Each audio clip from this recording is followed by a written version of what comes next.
여러분 안녕하십니까? 오늘은 인성교육 덕목으로 정직성과 책임감이란 제목으로 방송을 시작을 하겠습니다. 제가 17년 전 중학교 교장 재직 시 학년 말 운동장 조회에서 전교생들에게 훈화를 하였던 사례를 토대로 말씀을 드리겠습니다.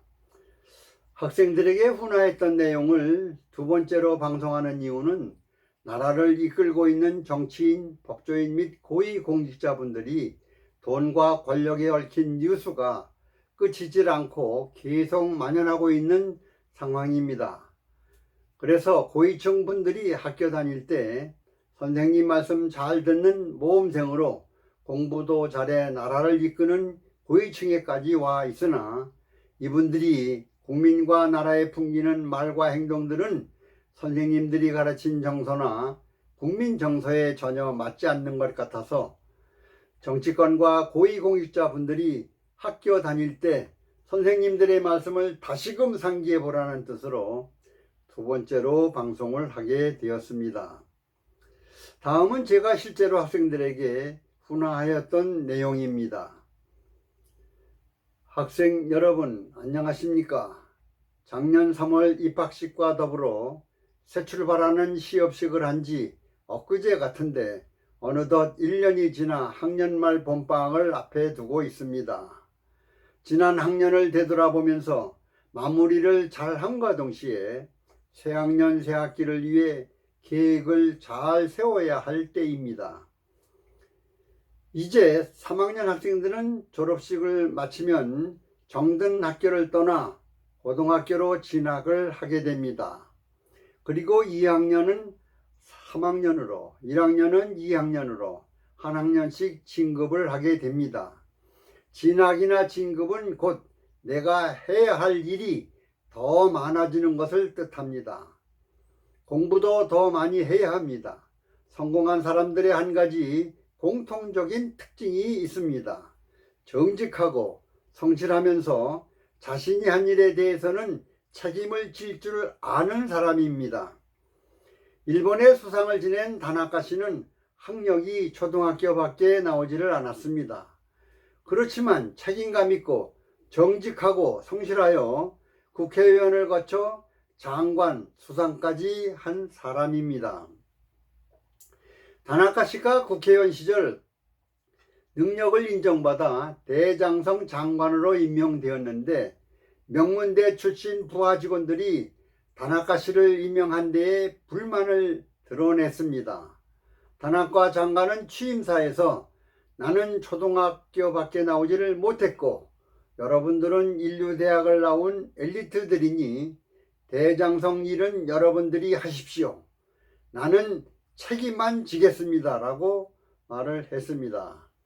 이와 같이 공은 아래 직원들이 갖고 책임은 자신이 지겠다는 겸손과 상대에 대한 존중은 대장성의 아래 직원들이 닫힌 마음을 활짝 열게 하였던 것입니다. 또 미국 16대 대통령 링컨도 남북전쟁 중 가장 치열했던 게티스버그 전투 때 마이드 장군에게 공격명령을 내리면서 보낸 짧은 편지가 유명합니다. 존경하는 마이드 장군, 이 작전이 성공한다면 그것은 모두 당신의 공로입니다. 그러나 만약 실패한다면 그 책임은 내게 있습니다. 작전에 실패한다면 장군은 대통령의 명령이었다고 말하십시오. 그리고 이 편지를 모두에게 공개하십시오.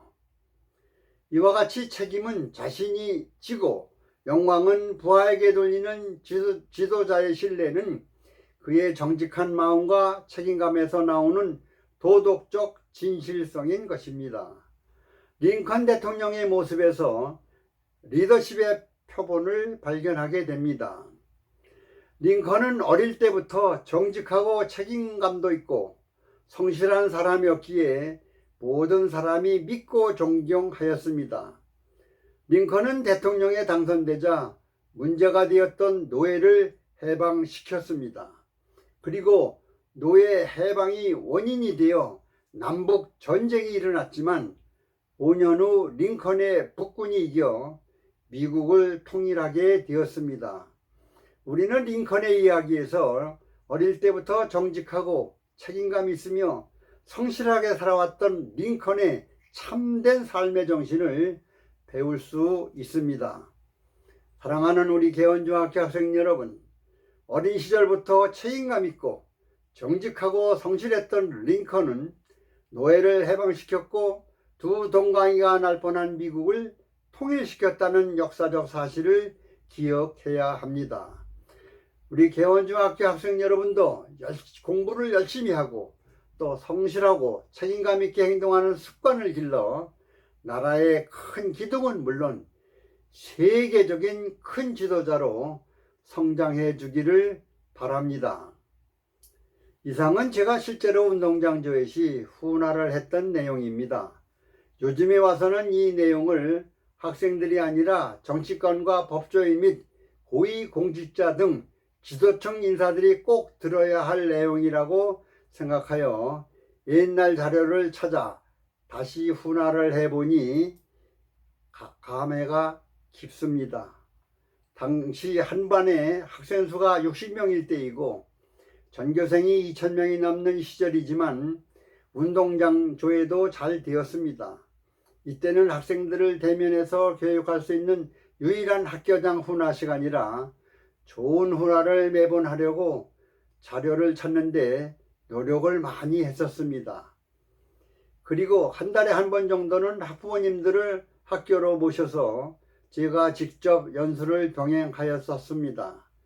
요즘은 학생 수가 전보다 거의 절반 수준까지 줄어들었었는데도 운동장에 전교생을 집합시킬 수 없는 상황까지 되어 운동장 조회는 없어진 지 15년 이상이 되었습니다. 인성교육은 사람이 살아가는데 도리를 교육하는 것이므로 평생 교육을 받아도 부족합니다. 왜냐하면 인성은 말과 행동으로 나타나므로 이론보다 실천이 중요하기 때문입니다. 실천은 반복 교육과 반복 훈련뿐이 없습니다. 정직하지 않고 본성이 악한 자에게는 다른 모든 지식이 해로울 뿐입니다. 정의와 진실은 현실 속에서 끝없이 악에게 패배하기도 하지만 장기적으로 보면 진실이 악을 반드시 이깁니다. 끝으로 학생들 훈화를 정치권 및 고위공직자들에게 더 필요하다고 생각이 되어 방송을 시작했습니다. 어떤 방법으로든 지도층 인사들에게 양심을 조금이나마 건드려서 정치권 및 고위공직자 분들이 잠시라도 자신을 되돌아보는 계기가 되었으면 하는 마음으로 인성교육 방송을 하였습니다. 세상이 썩는 것은 소금이 없기 때문입니다. 세상에 소금이 없는 것은 정치 지도자와 고위공직자들이 세상에 소금을 만들어내지 못했기 때문입니다.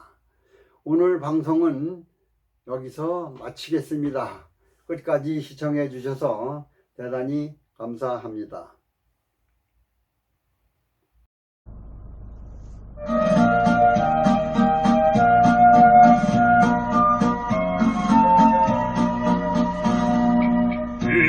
인성교육 시간은 즐거운 시간, 서로 주고받는 소통의 시간, 정직하고 바른 예절 습관화되면